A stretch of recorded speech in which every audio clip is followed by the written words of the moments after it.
Have you ever noticed that the very day your paycheck hits your account is the same day everything starts to slip out of control? You open your banking app, see the balance go up, and feel a relief that's almost physical. The pressure of the month eases, that tight feeling in your chest fades for a moment, and a quiet thought settles in. Okay, I can breathe now. It feels normal, but it isn't. Almost no one notices this, but payday isn't a financial day. It's an emotional event. And emotional events completely change the way money decisions are made, especially for people who always seem to reach the end of the month with nothing left. It's not that you wake up planning to spend more. What happens is subtler than that. In that moment of relief, your brain lowers its guard. The tension drops, your awareness softens, and small permissions begin to appear, disguised as reasonable choices. A purchase that won't really matter, another that feels well-deserved. Decisions that seem harmless because the balance still looks healthy. Here's the part that might surprise you. The month doesn't get expensive little by little. This is where the game actually changes. It gets expensive on the very first day, precisely when everything feels under control. If this sounds familiar, stay with me, because understanding what happens in this moment can completely change how you see your money from this point forward. And maybe the most interesting part is realizing how rarely that initial sense of relief is ever questioned. Most people simply move on, repeating the same pattern month after month, convinced that the problem is how much they earn or a lack of discipline, when, in reality, it lives in that exact moment when the guard comes down.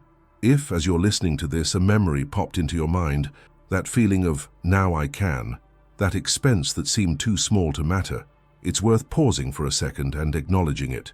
And if this topic resonates with you, feel free to share in the comments what stood out the most, or at what point in the month you start to feel things slipping. When someone puts that into words, others see themselves in it too and realize they're not alone. And if this conversation is helping you look at money in a different way, liking the video is a simple way to keep this kind of reflection moving, reaching people who are stuck in the very same quiet cycle. Subscribing becomes a natural next step when you feel this content speaks to your reality, because that's how we build a space where uncomfortable truths can be said without judgment.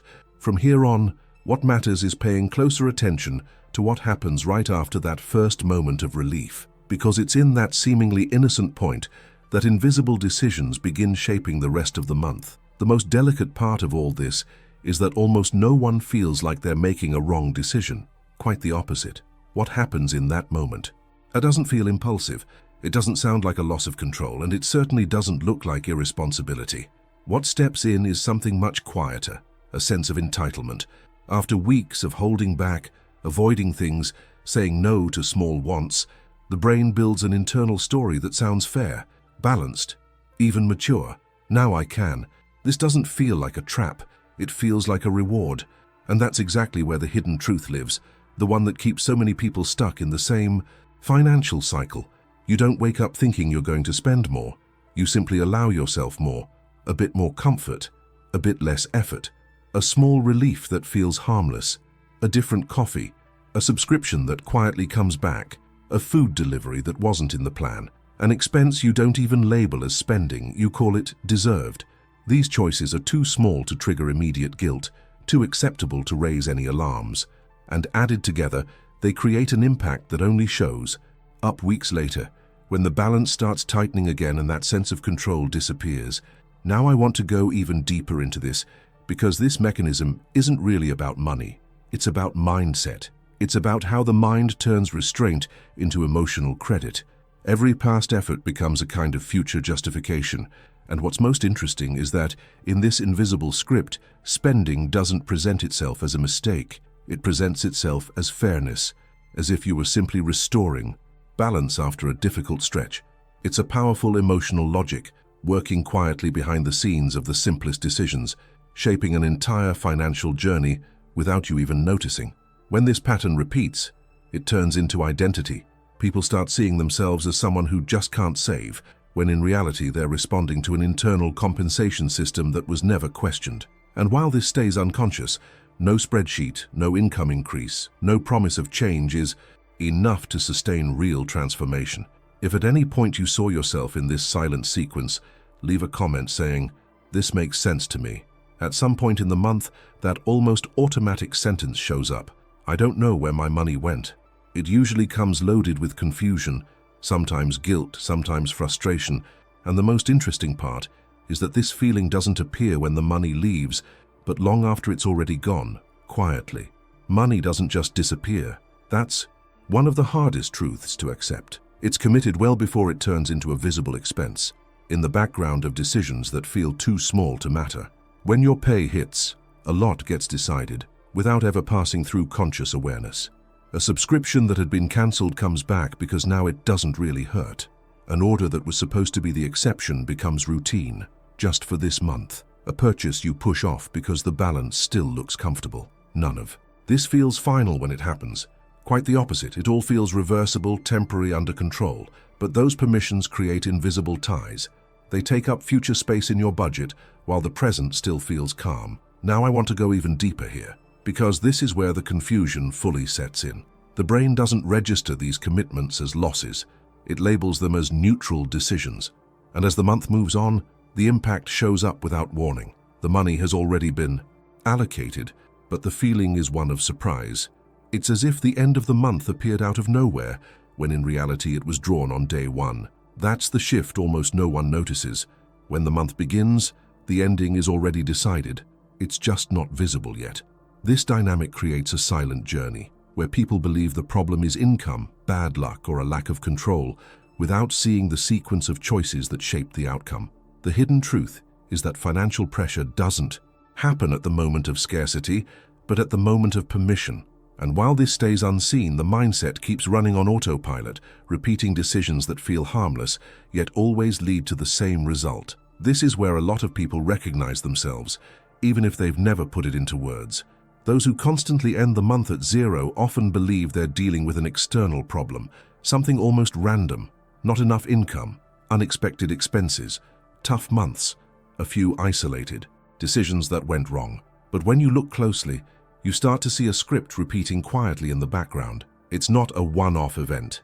It's a predictable sequence. The pressure builds. Payday brings relief. Permission shows up disguised as a reward. Confusion appears halfway through the month. Guilt settles in at the end. And then it all starts again. What makes this so delicate is that the cycle doesn't happen because people don't try. Quite the opposite. There's effort. There's intention. There are internal promises to do better. Spreadsheets get created, goals get set, apps get downloaded, but none of that reaches the place where decisions are actually born. The mindset stays the same, running on autopilot, reacting to the emotions of the month instead of guiding the process. And when the outcome repeats, the interpretation usually swings to extremes, either being far too hard on yourself or far too generous with external explanations. Now, I want to go even deeper here because recognizing the pattern doesn't mean escaping responsibility. It means placing it in the right place. This isn't bad luck. It isn't personal failure. And it's not just poor organization.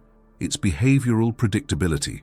Given the same emotions, the same permissions, and the same internal logic, the ending tends to be the same. And that changes everything, because it turns the problem into something observable, adjustable, and interruptible. The hidden truth is that staying at zero isn't a fixed destiny. It's a journey repeated without awareness. While the script runs on its own, decisions feel like they just happen. But once the pattern starts to be seen, something subtle shifts. Guilt loses its grip, and responsibility gains clarity. And that's the point where transformation stops being a promise and starts becoming a real choice, made before the pressure, before the permission, before the confusion. If this picture describes something you're living through, or have lived through, leave a comment saying, "I'm on this journey too." There's a quiet expectation that follows a lot of people, the belief that the next paycheck will fix things, that a raise, a bonus, or a higher income will finally bring breathing room, calm, control.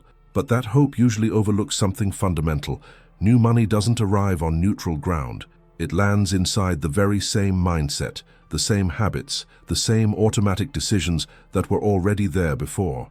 And when nothing changes beforehand, earning more doesn't transform, it amplifies.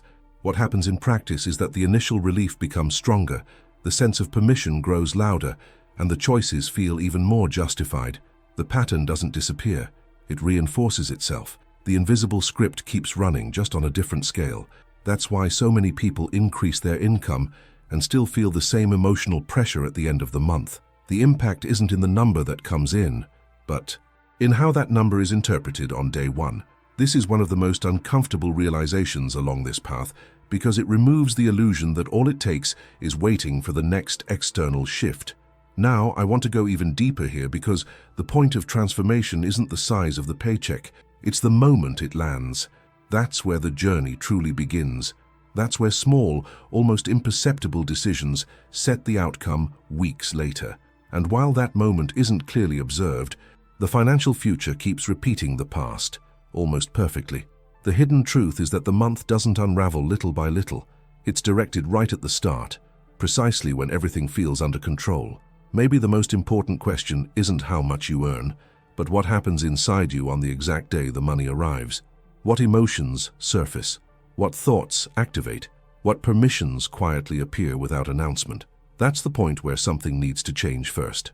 Creating space for different decisions, a new relationship with money, and a transformation that begins behind the scenes, not on the statement.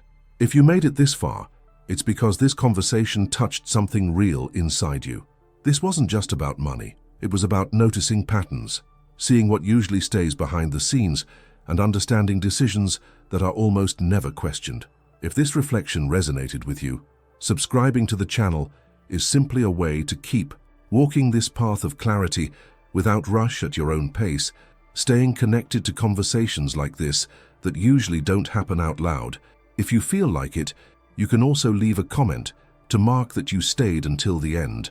Something simple is enough, like, "This message was for me," or "I'm with you to the end." Those comments create a space where other people recognize themselves and realize they're not alone in this process. And if this exchange helped you in any way, liking the video is a small gesture, but one that keeps this kind of content alive and reaching those who need to hear it right now. There's a video right here that connects directly with this topic and goes even deeper into that invisible point where decisions are made. Click there and keep going with me.